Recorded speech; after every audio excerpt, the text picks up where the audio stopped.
സങ്കീർത്തനം 141. യഹോവേ, ഞാൻ അങ്ങയെ വിളിച്ചപേക്ഷിക്കുന്നു, എൻ്റെ അടുക്കലേക്ക് വേഗം വരണമേ. ഞാൻ അങ്ങയോട് അപേക്ഷിക്കുമ്പോൾ എൻ്റെ അപേക്ഷ കേൾക്കണമേ. എൻ്റെ പ്രാർത്ഥന തിരുസന്നിധിയിൽ ധൂപമായും എൻ്റെ കൈകളെ മലർത്തുന്നത് സന്ധ്യായാഗമായും തീരട്ടെ. യഹോവേ, എൻ്റെ വായ്ക്കൊരു കാവൽ നിർത്തി എൻ്റെ അധരദ്വാരം കാക്കണമേ. ദുഷ്പ്രവർത്തിക്കാരോടുകൂടെ ദുഷ്പ്രവർത്തികളിൽ ഇടപെടുവാൻ എൻ്റെ ഹൃദയത്തെ ദുഷ്കാര്യത്തിൽ ചായ്ക്കരുതേ.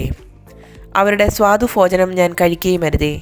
നീതിമാൻ എന്നെ അടിക്കുന്നത് ദയ, അവൻ എന്നെ ശാസിക്കുന്നത് തലയ്ക്ക് എണ്ണ. എൻ്റെ തല അതിനെ വിലക്കാതെ ഇരിക്കട്ടെ. ഇനി അവർ ചെയ്യുന്ന ദോഷങ്ങൾക്കെതിരെ എനിക്ക് പ്രാർത്ഥനയേ ഉള്ളൂ. അവരുടെ ന്യായാധിപന്മാരെ പാറമേൽ നിന്ന് തള്ളിയിടും. എൻ്റെ വാക്കുകൾ ഇമ്പമുള്ളവയാകയാൽ അവർ അവയെ കേൾക്കും. നിലം ഉഴുതു മറിച്ചിട്ടിരിക്കുന്നത് പോലെ ഞങ്ങളുടെ അസ്ഥികൾ പാതാളത്തിൻ്റെ വാതിൽക്കൽ ചിതറിക്കിടക്കുന്നു. കർത്താവായ യഹോവേ, എൻ്റെ കണ്ണ് നിങ്കിലേക്കാകുന്നു. ഞാൻ നിന്നെ ശരണമാക്കുന്നു. എൻ്റെ പ്രാണനെ തൂകിക്കളയരുതേ.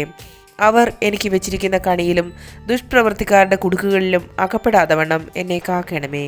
ഞാൻ ഒഴിഞ്ഞു പോകുമ്പോഴേക്കും ദുഷ്ടന്മാർ സ്വന്തം വലകളിൽ അകപ്പെടട്ടെ.